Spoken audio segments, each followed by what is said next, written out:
Nggak lucu nih kalau anak gue main sama saya. Hai guys, Assalamualaikum warahmatullahi wabarakatuh. Sebelumnya saya ucapkan terima kasih karena udah klik video ini. Nah guys, bagi teman-teman semua yang punya pengalaman horor atau punya cerita horor, boleh ya kirim ke Gmail di bawah yang suatu waktu nanti bisa kita bawain di channel ini. Karena jujur aja guys, belakangan ini aku kekurangan bahan untuk dijadikan konten. Ini bagi yang berkenan aja ya, dan terima kasih sebelumnya.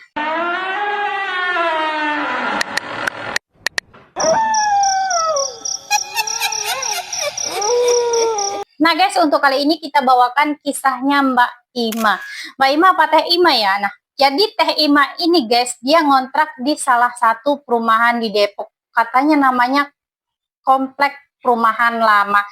Sebelumnya Mbak Ima ini ngontrak juga guys di daerah Kelapa II, masih di daerah Depok juga. Cuman karena satu dan lain hal, dia memutuskan untuk pindah dari kontrakan tersebut dan dapatlah kontrakan di daerah perumahan lama tersebut. Nah, mereka ini serumah terdiri dari 4 orang ya guys. Mbak Ima, suaminya Farhan, adiknya Mbak Ima, Zahra, dan anaknya Akila. Nah guys, singkat cerita si Ima ini dapatlah satu rumah di perumahan komplek lama tersebut. Setelah selesai perjanjian kontrak, dikontrak selama 1 tahun. Nah si Ima ini pun mulai beberes di rumah tersebut.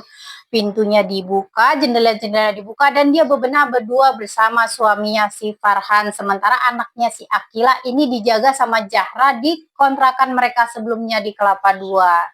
Nah pokoknya sekitar jam 3 siang habis mereka selesai nyapu dan ngepel, Farhan sama Ima ini gotongan kontainer yang berisi perlengkapan rumah mereka. Pas lagi gotongan, posisi dari teras mau masuk rumah, tiba-tiba dari dalam kayak ada suara pintu dibanting.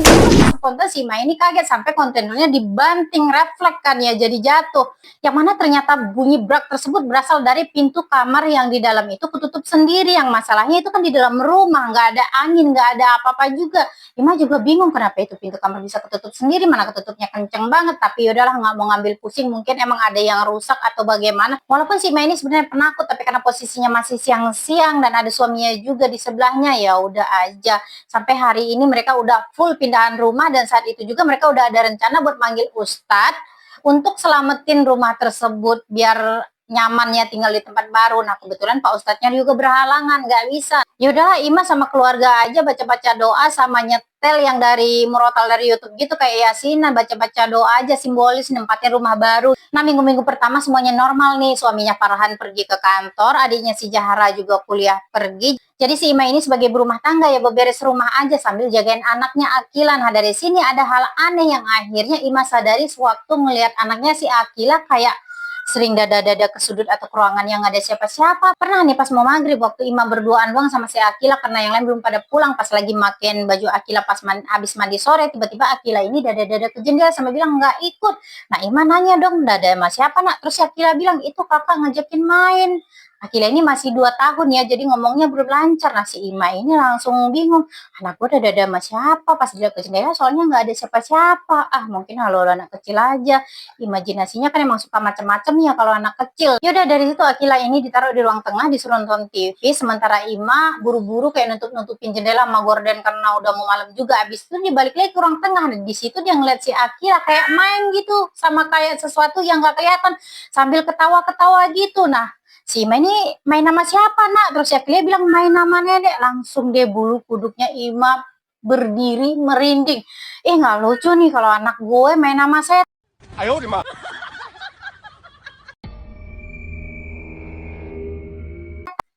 Main sama nenek, langsung bulu kuduk Ima berdiri merinding kayak wah nggak lucu nih kalau anak gue main sama setan, lagi ngebatin gitu si Ima. Dari depan ada kayak buka pagar kayak gitu, dikira kan suaminya pulang. Si Ima ke depan bukain pintu, tapi pas dia ternyata nggak ada siapa-siapa guys. Si Ima masih mikir mungkin suara pagar tetangga sebelah kali ya, tapi kedengerannya kayak pagar dia sendiri. Pas dia balik lagi ke ruang tengah, tahu-tahu balik lagi si Akila lagi main sama sosok yang nggak kelihatan. Nah si Ima ini langsung ngegendong anaknya, langsung masuk ke dalam kamar, dikasih HP biar anaknya fokus main HP aja sambil nunggu suaminya pulang. Besok-besokannya si Zahra itu pulang ke rumah sambil ngajak 3 orang temennya buat kerja kelompok. Nah kebetulan salah satu temennya katanya agak-agak peka Kak. Pas dari awal masuk dia langsung nanya, "Ra, dulu udah berapa lama sih tinggal di sini?" Si Zahra bilang, "Baru banget kok, ini kemarin baru pindahan belum ada sebulan." Dengan begitu temennya kayak, nganggu-nganggu aja, besokannya di kampus baru diceritain. Kalau menurutnya di rumah Zahra auranya negatif banget dan panas banget, dan katanya kalau siang emang gak ada apa-apa, tapi kalau udah menjelang sore jam 5 ke atas itu katanya isinya rame banget. Makanya kemarin emang temennya ini pulang cepet-cepet sebelum maghrib. Nah di situ Zahra langsung cerita ke kakaknya, ke Ima, "Mbak, kata temanku rumah ini begini. Nah dipancing begitu Ima juga langsung curhat ke sejarah kalau dia juga merasa si Akila ini kayak suka main sama sosok yang gak kasat mata. Pokoknya kalau misalkan Mbak Ima ini lagi sendiri lagi nyuci atau lagi masak di dapur, dia sih nggak ngerasa apa-apa banget ya, tapi pas dia balik nengokin anaknya itu selalu si Akila kayak lagi main atau lagi ngobrol sama seseorang yang nggak kelihatan. Dan kalau malam sering ada kayak ada suara-suara di tembok itu, dan Akila pasti selalu nangis setiap malam. Intinya si Ima ngerasa yang digangguin tuh anaknya si Akila.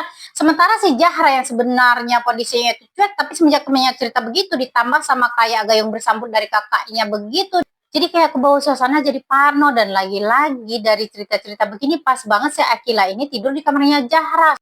Jam 10 seperti biasa Akila mau udah tidur. Nah tapi Zahra sebelum tidur dia mau sholat isya dulu nih. Nah pada saat itu dia inget banget kalau si Akila itu tidurnya di pojokan kasur di bagian kanan. Jadi kasurnya ini mepet tembok. Nah jadi guys si Zahra ini pergilah wudhu. Nah pas habis wudhu dia masuk lagi ke kamar, dia ngelihat si Akila ini posisinya yang tadi di pojok kanan itu tiba-tiba udah ke sebelah kiri, dan kepalanya itu udah kebalik. Tadinya kepalanya ke sini, tiba-tiba kepalanya udah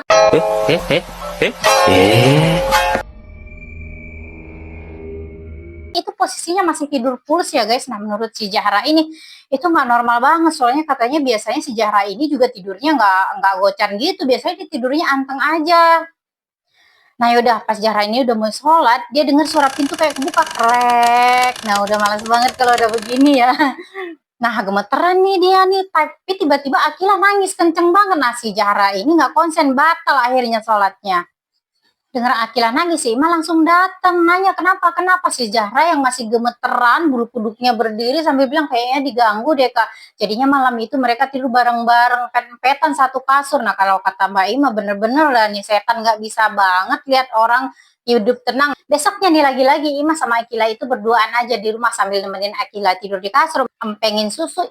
Ima nyalain boneka Hafijah yang biasa muterin bacaan-bacaan Al-Quran gitu. Ditaruh dah tuh boneka Hafijahnya di meja. Sama Ima juga pura merem, biar Akila juga ikutan merem bobo siang. Tapi tiba-tiba boneka tadi jatuh guys, prak gitu. Sama si Ima langsung diambil lagi kan. Untungnya pas dicek bonekanya nggak rusak. Akhirnya dinyalain lagi, taruh lagi di atas meja. Tapi letaknya ya nggak di ujung lah, ditaruh agak ke dalam gitu. Nah tapi lagi-lagi tahu-tahu pas lagi nyala tiba-tiba di tengah-tengah mati guys. Nah tiba-tiba di jendela tuh kayak ada makhluk yang ngintip gitu. Nah si Iba ini bener-bener ketakutan. Lagi-lagi ini doa-doa baca-bacaan, masa sih nggak mempan juga. Dan ini juga posisinya siang bolong guys, masa ada setan gentayangan di siang bolong. Tapi pas dia ngeliatin Akila ini udah tidur, udah lelap, artinya ya Kak Ima ini hatinya langsung tenang. Nah selagi anaknya tidur Mbak Ima main HP, soalnya si Akila ini tidurnya kayak ngelon gitu di sampingnya gitu. Jadi kalau dia bergerak takutnya ntar anaknya bangun lagi pas dia lagi scroll-scroll handphone dari depan pintu kamar. Pintunya kan dibuka ya nggak ditutup. Itu ada cewek guys telanjang tapi rambutnya panjang kayak nutupin semuanya gitu, ngeliatin ke arahnya Mbak Ima aja. Begitu penampakan paling jelas katanya guys. Pertama kali di dalam hidupnya. Gemeteran banget Kak Ima ini guys, nggak tahu mesti ngapain, tapi refleks dia langsung meluk anaknya kenceng-kenceng, maksudnya mau ngelindungin anaknya. Tapi mungkin karena kaget dipeluk kekencengan, si Akila ini langsung kaget, langsung nangis. Dan saat itu juga sosok penampakan itu langsung hilang guys. Mbak Ima langsung nelponin si Zahra sama suaminya untuk buru-buru pulang. Nangis-nangis dia diteleponin.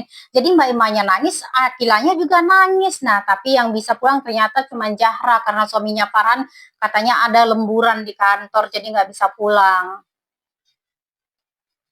Padahal istrinya udah nangis-nangis sama anaknya ya. Udah akhirnya bertiga aja tuh mereka. Dan Akila pada malam itu masih seger, jadi jam 9 dia belum ngantuk. Nah pas lagi nonton TV si Kak Ima sama Zahra, sementara Akila geletakan di bawah sama mainan boneka. Tau-tau si Akila kayak nggak main bonekanya geletakin, terus dia jalan ke arah dapur belakang. Ditanya sama Mbak Ima, "Nak mau kemana nak?" Tiba-tiba mati lampu, jegrek. Nah, tiba-tiba suara Akila ini langsung nangis. Nah, si Ima ini langsung nyari-nyari anaknya pakai senter HP, guys. Nah, di situ dia ngeliat ada penampakan cowok telanjang, rambutnya gondrong, badannya kurus, lagi jongkok gitu di depannya Akila yang lagi nangis. Serem banget, guys. Akhirnya sama Ima langsung ditarik tuh anaknya, digendong, dilari. Nah, saking ketakutannya mereka keserimpet jatuh sampai si Akila ini kejedot pinggiran meja, guys.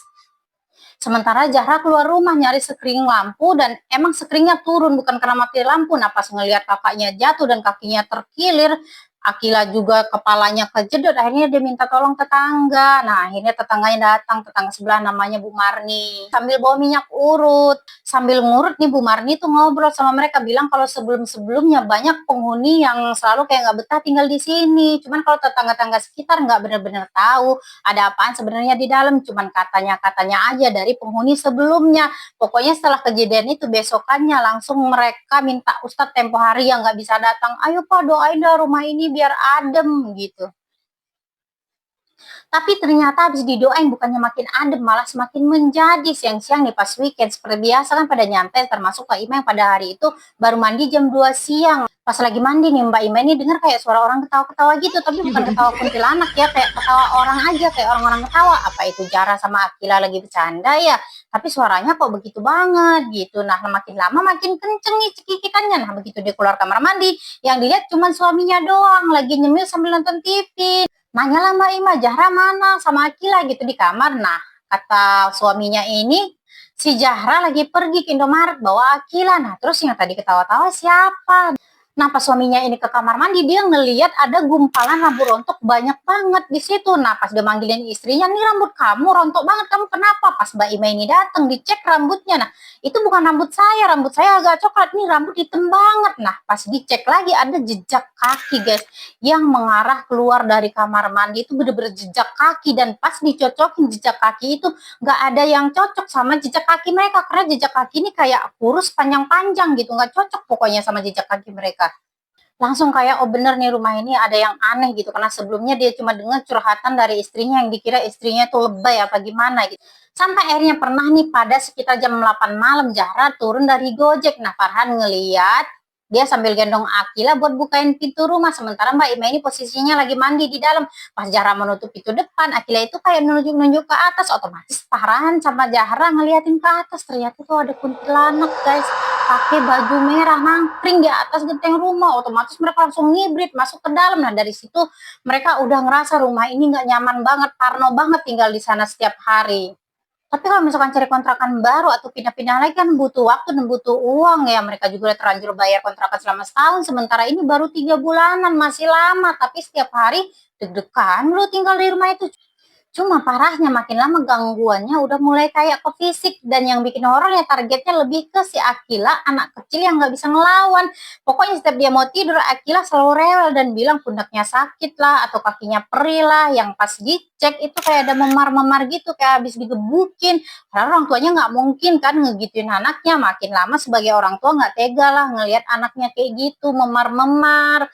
Nah, rumahnya ini udah dipanggil Ustadz, udah didoain, tapi tetap gitu-gitu lagi. Nah, hingga pada akhirnya guys, plot twistnya dari kisah Mbak Ima ini, di bulan ke-7 suaminya ketahuan selingkuh, guys. Nah, jadi di rumah ini udah setiap hari deg-degan, ketakutan sama teror-teror hantu. Di luar juga ternyata suaminya digodain sama hantu yang berbentuk pelakor. Nah, ngerian mana nih guys?